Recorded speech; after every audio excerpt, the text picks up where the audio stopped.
Hey everybody, Hostron here with another first edition video.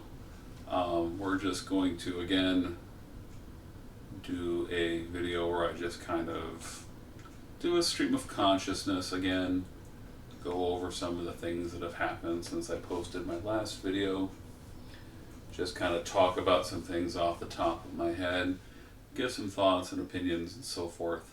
So I hope you enjoyed the last video I posted a few weeks ago.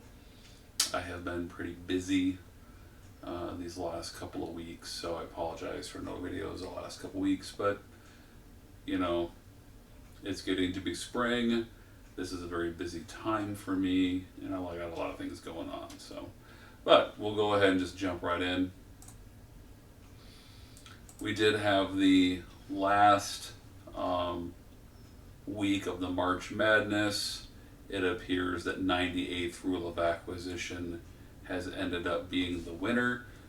Quite shocking to me. If I had done a bracket, I never would have guessed that 98th Rule of Acquisition would be the card that would win, and I certainly would not have had it go up against Admiral Willrich if I had filled out a bracket from the beginning. So my bracket would have busted pretty early. So I guess congratulations to the winning card, and I guess more congratulations to the Ferengi who are going to get this card. I'm curious as to how this will get modified in playtesting, because as it is right now, it just kind of seems like, just a somewhat different, in some ways lesser version, in some ways better version of temporal micro wormhole just for Ferengi. I mean, it'll be something that you can play for free with the rules of acquisition. You'll be able to download it and so forth in a couple of different ways. So in that sense, it saves a seed slot, but who its targets are right now are pretty limited. So if there's like one person in particular you want to get in, sure seems like temporal micro wormhole is probably the better way to go. If you want to save the seed slot and they have acquisition, then this is the way to go. I'm curious as to how it's going to change, but I definitely think it's going to need to change in some way. Otherwise, it's just going to end up being in a lot of ways just kind of a worse temporal micro wormhole. So, I'll just say it that I don't really understand how and why voting kind of went the way it did. I mean, between the two Ferengi cards that ended up, I would have thought that Emblem of Fair Trade would have made a better card for Ferengi, but again, I don't seem to understand. I mean, year after year with this March Madness, I just don't seem to understand everybody else's thinking about stuff, so whatever. Alright, we have a new Tribble set that's coming out, so that's pretty interesting. Looks like these are all the cards that have been spoiled thus far. It is nice to see another Assimilate for the Assimilate decks out there that'll go with, I think it's Validate. Yeah, so Validate, that'll help Assimilate decks. I know I have at least one local player who likes to play Assimilate, so he's going to be pretty excited about that. Discord, it'll be interesting to see how much Discord gets played to limit the pony powers. As an avid pony powers player, this is going to be a card that annoys the crap out of me. So yeah, it'll be interesting to see how much Discord gets played. Charm is going to definitely be kind of the same thing. It's definitely going to, I have at least one prevalent discard player in my local in my local group, he's not going to be too happy about charm. Because, yeah. And then, because it's put into integrative? Yeah. Um, and so I believe that, like, charm also shuts down discard, because that's putting a card into the discard pile. Yeah, there's a lot of things that charm shuts down. Charm is, I mean, yeah, I think I said this before, but um, this is definitely like the hate set, which is rather funny because it comes immediately after the, hey everybody, let's be all nice and score lots of points and all that kind of stuff, and then now 4 years later we've waited so long for a new Tribble set, and it's just a bunch of hate, hate, hate, hate. So much so that they literally put a card in with a new power called hate. Um, Choose another player that scored points by activating a Tribble power on the previous turn. They are skipped, and they may respond as if affected by a skip. So if you score points, I mean, yeah, there's gonna basically just be a hate deck that people play like early on to try to, kind of force the Tribbles meta to shift a little bit. I don't know how good that deck will be, but it's definitely going to get played, especially since it's going to focus on suppressing other people's scoring and then try to go out. Yeah, we'll see. We'll see how that deck goes. It's definitely going to be like, it's going to, the person who brings that deck is going to get probably viewed in a lot of ways the same way like a skip and reverse player gets viewed, and that's fine that you want to play this dude, but this isn't cool, and I have to say I'm a little disconcerted by this set so far, like what I'm seeing. Especially, yeah, I mean, the assimilate stuff is cool. That's a new way to push things forward. I mean, I will try to keep an open mind about this because I'm not in Tribbles playtesting or anything, so, I haven't played with any of these cards really. So it'll be interesting to see how it actually shakes out, in events and stuff like that when people start playing with the new stuff. So there's also organize. If you activate battle, rescue, or Tribble, place this card on a play, but it plays next to your own Tribble, next to your play pile. At the end of the round, place this Tribble in your play pile and score 10,000 points. So you're gonna score those points whether you go out or not.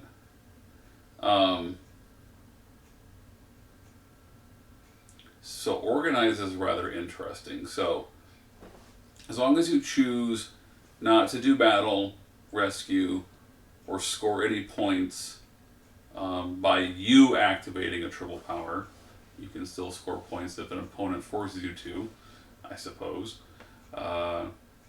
You will score a minimum 10,000 points for each organize that you've set aside. If you go out, you will get those 10,000 points on top of the 100,000 points that you're going to get for going out. So that's interesting.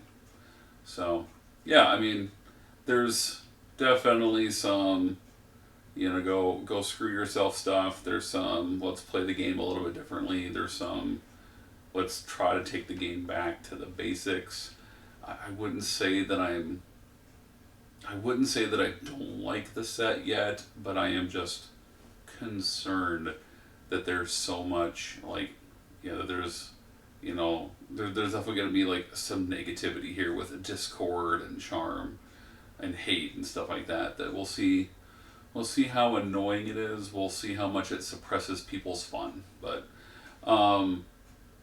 it's also not, in a lot of ways, it's also not like truly terrible because discord, you can still play the card. It just doesn't allow you to activate it. So it's not like Discord is going to trip you up and you don't get to do it. Hate. Hate definitely, is going to be like the tough one.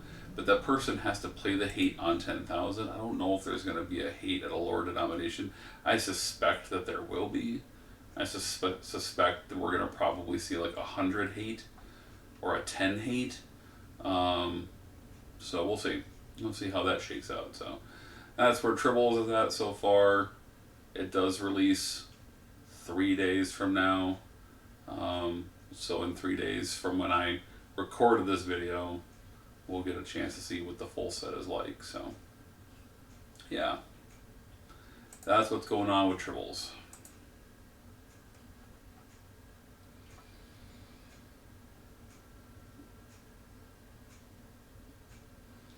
It would appear that the San Diego crew continues their modern tournaments, it looks like, where they are trying to basically play 24 dilemmas. 1, 2, 3, 4, 5, 6. Yeah, where they're basically like the rule. They're doing this kind of local thing where they're you have to seed 24 cards beneath your opponent's missions, or have 24 dilemmas or something like that. I guess I don't really know exactly what it is they're doing, but basically, yeah, it's kind of taking first edition back to a more simpler time. I find this interesting. It looks like Dan basically took my 24 dilemma Borg idea and just kind of did his own thing with it. So that's interesting to see.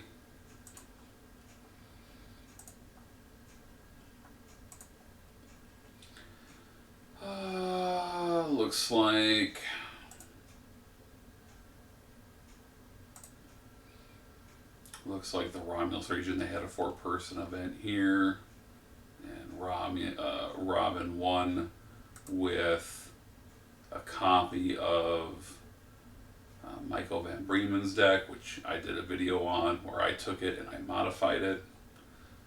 So that kind of proves that the basic functionality of the deck is definitely there, that it is definitely a you know, the skeleton, the bones of the deck are definitely strong, that it plays well, and that it's open to interpretation and variation depending upon your meta or your play style. I find Lucas's deck pretty interesting, that he's playing the most bare bones first edition deck that I think I have ever seen. I guess I don't really know how comfortable I would feel playing with so few people, but you know, he according to his report, it wasn't like he did terrible. So yeah. So congratulations to Robin then.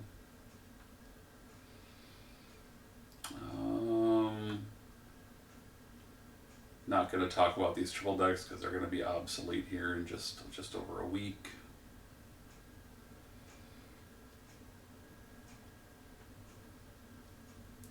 Yeah, so now let's get to the fun. Let's get to the fun here now. So we did have 2 new cards come out recently here in this time since my last video.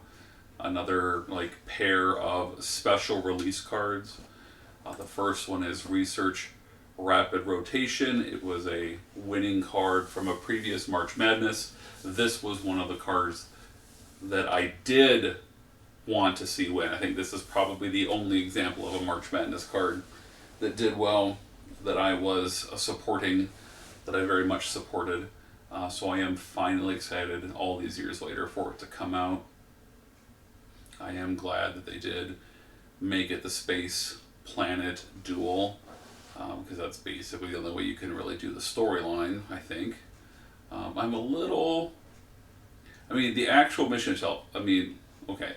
So, how they did the requirements on the mission and stuff is a little disappointing, but I definitely feel like their idea of pairing it with this objective, study cultural evolution, that took it from being like a middling idea to they kind of knocked it out of the park. I would definitely give Research Rapid Rotation on its own, I'd give it a 4.2 score, because it's a 40-point mission that with mission specialists you can boost it up pretty high. The problem is that it's such an obvious dead end target that you're not going to be able to like, I mean, you're not really going to be able to like do this mission first and stuff like that. It's going to have to be a mission that you kind of go second with. So that being said, that's not necessarily a terrible thing. It's not like the Delta Quadrant doesn't have high point missions that you can boost and get to 50 points easily so that you can get through this mission as a second mission. So there is that. The requirements are pretty straightforward. And so actually solving the mission is not difficult. And of course, dual missions are just kind of fun. They're just fun. So research rapid rotation, I'll give it a 4. I'm just going to give it a 4 star rating out of 5. I'm a little disappointed that it's fed only, but that's not the worst thing. That was clearly to encourage the use of the associated objective. Seeds on that mission. Any away team or crew may attempt the mission, so now the mission is open to everybody. When solved, each ship here is damaged, and all non-holograms, non-android personnel on planet are killed. And then for each such personnel killed, their controller may download a non-hologram, non-android personnel who is different from all the personnel that were killed this way. So you can basically use it to shift who you had in play. Keep in mind, if you downloaded anybody on the turn that you solve, you're going to have to kill those people, and then you can't download anybody. It's a very important thing. If you are anticipating that you might solve this mission, don't download anybody that turn. Okay? But this objective is great in a lot of different ways. One, it's an objective that plays on the mission, so you can download it with taking charge. You can seed it. Either way, it's an objective that's going to count towards temptations of the flesh. As an objective, it's not nullifiable. It opens up a cool mission to basically everybody. And then it has a really interesting text that we haven't seen before. There's a lot of different ways you can take this. I kind of like the idea of shifting into the get all the DS9 personnel, and then you already get Vic Fontaine, who's worth 20 points, and that's a way that you can try to round the corner. That's pretty cool. Charlie's article deck is interesting, but it is not really game breaking, but it is interesting. But again, the biggest thing is that because of this objective, because of the event and what it can do, it definitely becomes like a dead-end target. So, now, that being said, you can also use that to your advantage. My next video, I'm going to show a deck where we use this mission, and we're going to use it as bait. We're going to use it as dead-end bait so that we can be certain that we can push through on the mission that we want to push through on and solve first. So look forward to that video when I can get around to getting it recorded. So study cultural evolution, I'm going to give this a 4 as well, because of, it and the mission. The mission could have theoretically been more, but because it requires the use of this objective, and it's in the Delta Quadrant, not the Alpha Quadrant, it's it's more limited in who can use it. So that's why neither of these are going to go higher than the 4-star that I'm going to give each of them. But that's good. I'm going to say that 4-star rating for each of them is definitely a positive. That's not a negative. So, yeah. Look forward to seeing maybe what other ideas people, once they actually maybe take the time to figure things out, what ideas that maybe they come up with. So, but this whole storyline for Voyager, it's been, it's something that I honestly feel like it's such a good episode. It's such a distinct episode. I'm surprised that this hasn't come into the game sooner. So I guess props to the design department for figuring out how to try to make this storyline work in the game. So good on them. read the article if you want to about the fact that there are now 7 dual icon missions in the game. So now you actually would have the choice of 6 if you wanted to do all 6, but there's just not really a common enough thread unless you want to do it and play Borg. That would be my personal suggestion. If you want to do like all dual missions, you could potentially play Borg with it. So there's that. Yeah. So that's kind of what's happened these last couple of weeks.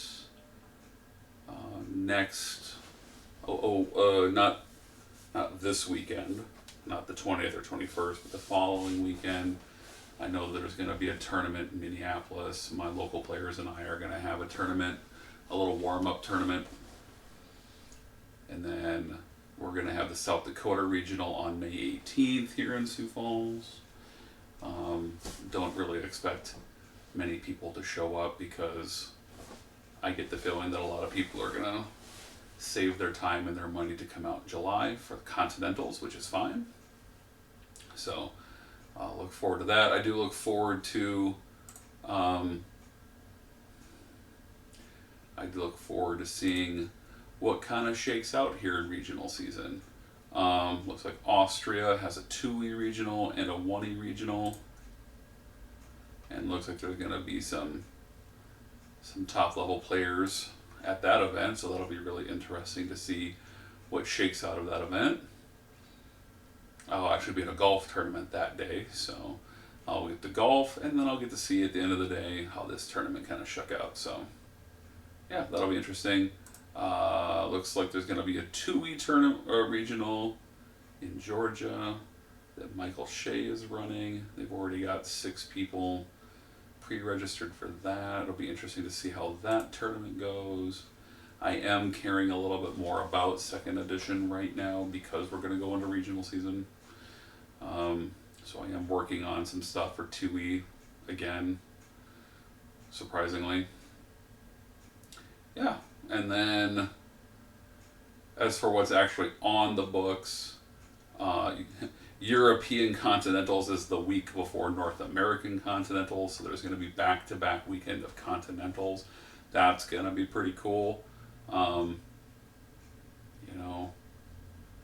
I don't know that there'd be anybody that would try to do both, but hey, Neil, if you watch this video, if you're tuning in, I think that would be pretty insane. That might make you the most one of the most baller 1st edition players ever if you somehow managed to swing European Continentals and then a week later came all the way to South Dakota for North American Continental. So I challenge you, Neil.